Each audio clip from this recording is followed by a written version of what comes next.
Assalamualaikum warahmatullahi wabarakatuh. Sampai jumpa lagi di channel Cinta Matika. Pada hari ini kita akan membahas tentang identitas trigonometri bagian 1.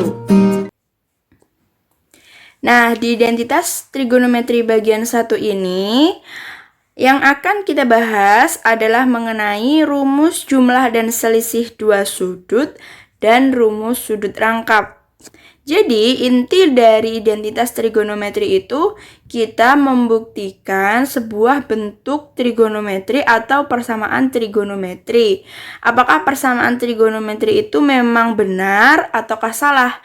Kalau misalnya benar, kita disuruh untuk membuktikan.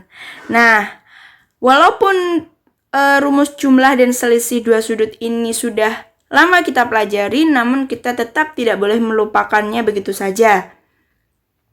Ini sekarang saya ingatkan lagi bahwa rumus sin alfa plus beta itu sama dengan sin alfa cos beta ditambah cos alfa sin beta. Lalu rumus sin alfa min beta sama dengan sin alfa cos beta dikurangi cos alfa sin beta. Lalu untuk rumus cos alfa plus beta sama dengan cos alfa cos beta dikurangi sin alfa sin beta. Untuk rumus cos alfa min beta sama dengan cos alfa cos beta ditambah sin alfa sin beta. Untuk rumus tan alfa plus beta sama dengan tan alfa ditambah tan beta dibagi 1 min tan alfa dikali tan beta. Nah, yang terakhir untuk rumus tan alfa dikurangi beta sama dengan tan alfa dikurangi tan beta dibagi 1 plus tan alfa tan beta. Lanjut, untuk rumus sudut rangkap, langsung saja untuk rumus sin 2 alfa itu sama dengan 2 sin alfa cos alfa. Untuk rumus cos 2 alfa sama dengan cos kuadrat alfa dikurangi sin kuadrat alfa. Lalu cos 2 alfa ada bentuk lainnya yaitu 2 cos kuadrat alfa dikurangi 1. Dan bentuk yang ketiga dari cos 2 alfa itu adalah 1 dikurangi 2 sin kuadrat alfa. Nah, yang terakhir yaitu tan 2 alfa itu sama dengan 2 kali tan alfa dibagi 1 dikurangi tan kuadrat alfa. Nah, langsung saja kita akan masuk ke contoh soal dan penyelesaiannya. Kuncinya di identitas trigonometri ini, kalian harus hafal rumusnya. Paling tidak, kalian itu paham bagaimana penggunaan rumus tersebut. Ketika ada sebuah bentuk, kita juga harus peka. Tidak hanya rumus-rumus trigonometri yang telah kita pelajari di kelas 11 ini, namun kita juga membutuhkan rumus-rumus trigonometri di kelas 10, seperti sin kuadrat alfa ditambah cos kuadrat alfa sama dengan 1. Itu juga masih kita gunakan. Lalu bentuk pengkuadratan variabel tertentu, misalnya alfa ditambah beta dalam kurung kuadrat. Kalau misalnya dikuadratkan, hasilnya adalah alfa kuadrat ditambah 2 kali alfa kali beta ditambah beta kuadrat. Nah, itu masih akan kita gunakan di pembahasan-pembahasan soal trigonometri, identitas trigonometri ini. Langsung saja untuk soal yang pertama, buktikan persamaan dari sin x plus y dikali sin x min y sama dengan sin kuadrat x dikurangi sin kuadrat y. Kalau misalnya identitas trigonometri, itu kita membuktikannya hanya dari ruas kiri saja atau dari ruas kanan saja. Nah, kita taunya dari mana lebih mudah dari ruas kiri atau ruas kanan? Itu nanti kalau misalnya kita sudah terbiasa mengerjakan soal, lama-kelamaan kita akan semakin peka bahwa soal itu lebih mudah dibuktikan dari kiri ke kanan atau dari kanan ke kiri. Nah, untuk soal yang pertama ini akan dibuktikan dari kiri ke kanan. Jadi kita uraikan terlebih dahulu untuk rumus sin X plus Y-nya. Sin X plus Y-nya kita uraikan menjadi sin X cos Y ditambah cos X sin Y. Sin cos sin ya. Selanjutnya dikali sin X min Y.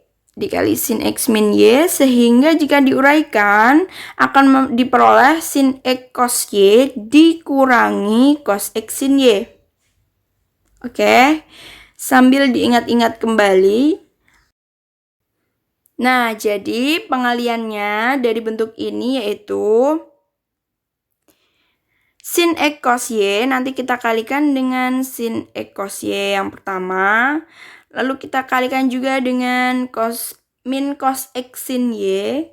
Selanjutnya cos X sin Y yang belakang ini kita kalikan dengan sin X cos Y yang depan. Lalu kita kalikan juga dengan min cos X sin Y. Oke ya. Sehingga kita peroleh hasilnya untuk perkalian sin X cos Y dengan sin X cos Y, kita peroleh sin kuadrat X kali cos kuadrat Y. Lalu untuk perkalian sin X cos Y dengan min cos X sin Y, kita peroleh min sin X cos Y cos X sin Y. Selanjutnya untuk perkalian cos X sin Y dengan sin X cos Y, kita peroleh cos X sin Y sin X cos Y. Nah, perkalian yang terakhir antara cos X sin Y dengan min cos X sin Y, kita peroleh min cos kuadrat X kali sin kuadrat Y. Nah, dari bentuk ini bisa kita amati bahwa di sini ada min sin X cos Y kali cos X sin Y ditambah cos X sin Y sin X cos Y. Ada min dan ditambah ada plus. Berarti kedua bentuk ini bisa saling dihilangkan.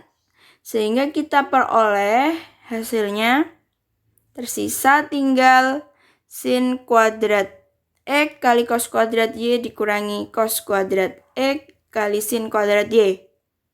Oke, sampai sini paham ya? Selanjutnya, karena soalnya meminta yang tersisa hanya sin dan sin saja, maka cosnya di sini harus kita ubah. Nah, di sini kita memerlukan identitas trigonometri cos kuadrat X ditambah sin kuadrat X sama dengan 1. Oke ya. Sehingga kalau misalnya cos kuadrat Y ini ingin kita ubah menjadi sin, sehingga cos kuadrat Y sama dengan 1 dikurangi sin kuadrat X. Mohon maaf, 1 dikurangi sin kuadrat Y ya. Nah, begitu pula untuk cos kuadrat X yang belakang ini, jika kita ubah berdasarkan rumus tersebut, kita peroleh 1 dikurangi sin kuadrat X. Sehingga kita ganti menjadi seperti ini. Lalu kita kalikan lagi sin kuadrat X dikali 1, lalu sin kuadrat X kali min sin kuadrat Y, dan seterusnya. Sehingga kita peroleh rumus seperti ini. Nah, selanjutnya dari sini kita buka kurungnya yang belakang ini. Kita buka kurungnya. Kita kali-kalikan dengan tanda negatif di depan ini, sehingga kita peroleh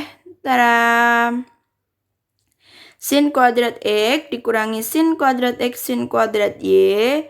Min kali sin kuadrat Y hasilnya adalah min sin kuadrat Y. Lalu min kali min sin kuadrat X kuadrat Y sin kuadrat Y hasilnya adalah plus sin kuadrat X sin kuadrat Y. Sehingga dari sini kita amati lagi ada min sin kuadrat X kali sin kuadrat Y bisa kita hilangkan dengan sin kuadrat X sin kuadrat Y. Sehingga tersisalah sin kuadrat X dikurangi sin kuadrat Y. Nah, dari sini kita sudah membuktikan dan ternyata terbukti. Kita lanjut ke soal selanjutnya. Buktikan persamaan dari cos 4x sama dengan 8 kali sin pangkat 4x dikurangi 8 kali sin kuadrat x ditambah 1.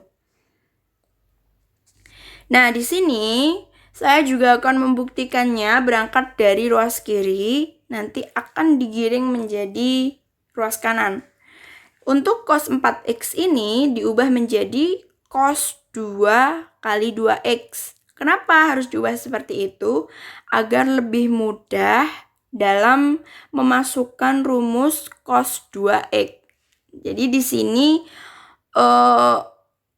X-nya di cos 2x itu tadi, X-nya yang berperan sebagai X itu adalah 2x.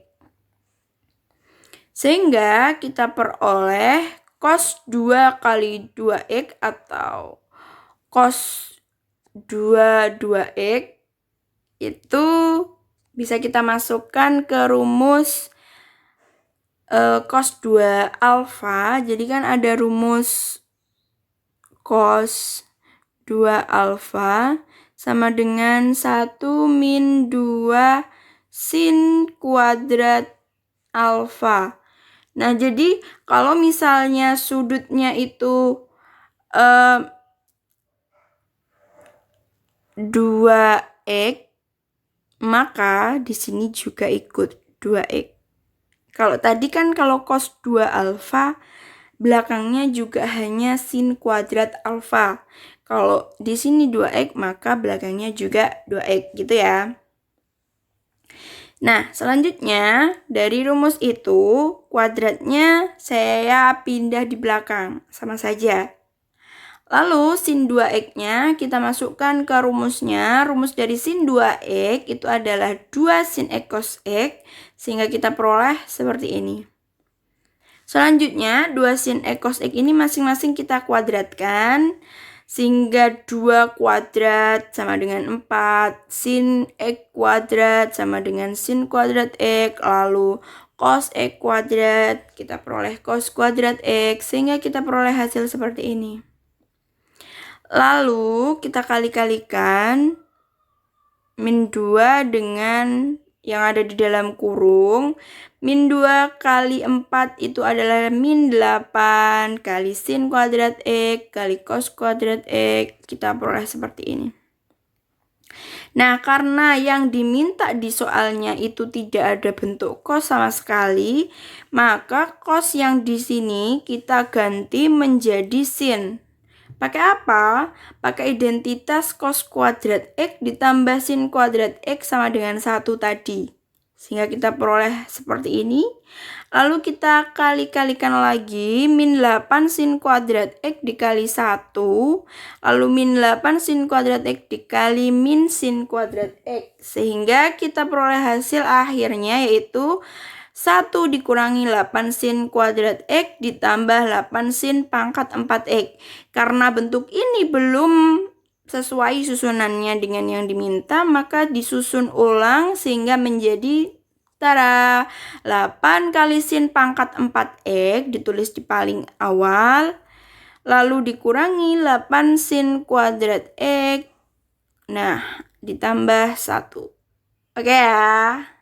Nah, kalian kalau misalnya ingin terbiasa membuktikan identitas trigonometri, kalian harus banyak-banyak berlatih soal-soal identitas trigonometri. Nah, jika ada yang kurang paham, bisa langsung bertanya ya. Sekian, wassalamualaikum warahmatullahi wabarakatuh. Sampai jumpa di pertemuan selanjutnya.